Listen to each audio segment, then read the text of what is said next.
Praise the lord, హల్లెలూయా. దేవుని యొక్క నామానికి మహిమ, ఘనత, ప్రభావం కలుగును గాక. పరిశుద్ధుడు, సర్వశక్తిమంతుడు మనకి తోడుగా ఉండును గాక.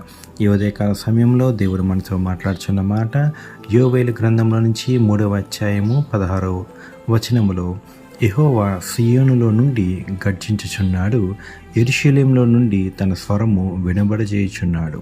భూమాకాశములు వణుకుచున్నవి. అయితే యెహోవా తన జనులకు ఆశ్రయమగును, ఇజ్రాయిలుకును దుర్గముగా ఉండును. ఆమేన్, హల్లెలూయా. చూడండి, యెహోవా సియోనులో నుండి గర్జించుచున్నాడంట. దేవుడు గనక సియోన్లోని గర్జించితే ఏ రీతిగా అవుతుందంటే భూమి ఆకాశంలన్నీ కూడా వణుకుచూ ఉంటాయంట. దేవుని యొక్క గర్జనకి అంత శక్తి ఉన్నది, ఆయన యొక్క స్వరానికి అంత మహిమ ఉన్నది.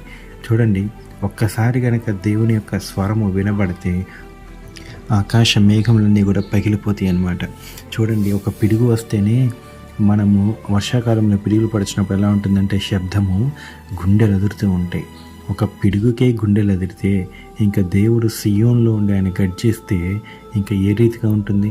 అయితే ఆయన ఎప్పుడు అలా గర్జిస్తాడు, ఎప్పుడు ఆయన స్వరాన్ని ఇస్తాడంటే ఇక్కడ చూడండి, అయితే యెహోవా తన జనులకు ఆశ్రయమగును, ఇజ్రాయిలుకు దుర్గముగా ఉండును. అంటే మనకి ఎప్పుడు ఆయన ఆశ్రయం అవుతాడు?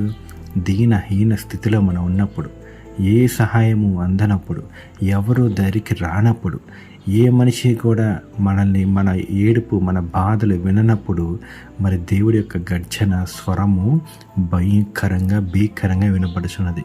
ఈరోజు చూడండి, మరి సువార్థికుల మీద, క్రైస్తవం మీద ఎంతో ఎంతో ఎంతో మరి తెలుసో తెలియక విషయాన్ని చూపుతున్నారు, కానీ నిజాన్ని అర్థం చేసుకోలేకపోతున్నారు. ఎంత చెప్పినా కొంతమంది మూర్ఖులకైతే అర్థం కావట్లేదు. మరి మూర్ఖుల చేతిలో ఎందరో బిడ్డలు బలైపోతున్నారు. మరి అలాంటి టైంలో దేవుని యొక్క గర్జన మరి సియోనులో నుండి వస్తుందంట, యెరూషలేములో నుండి తన స్వరము వినబడజేస్తున్నాడంట.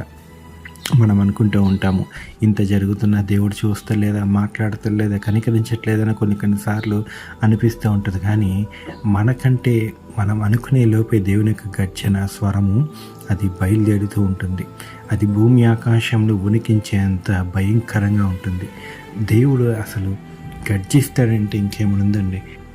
నోటి మాటతోనే సమస్తాన్ని సృజించిన దేవుడు ఒక గర్జన వచ్చిందంటే ఇంకేముందా? ఎక్కడికెక్కడ నుండి పగిలిపోతాయి పర్వతాలు, కొండలు, లోయలు, మొత్తం గుట్టలు పగిలిపోతాయి, బీటలు ఎదుగుతాయి.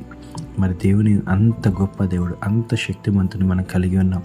అంత గొప్ప దేవుడు మనకు ఉండుటే కూడా మనకు పెద్ద ఆశ్రయ దుర్గం అన్నమాట.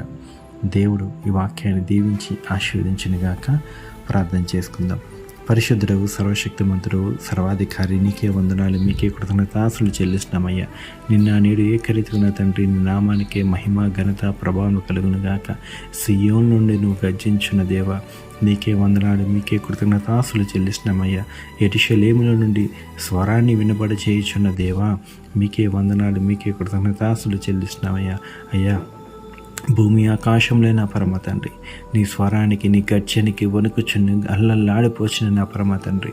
అయ్యా, ఇక మనుషులు ఎంత నా పరమ తండ్రి, నరమానవులు ఎంత నా పరమ తండ్రి, నీ బిడ్డలకి నా పరమ తండ్రి ఏ అపాయమో రానీక, ఏ కీడు దరిచేరనీక, నీ బిడ్డలకి నా పరమ తండ్రి ఆశ్రయముగా ఉన్న దేవుడు నీవే నా పరమ తండ్రి.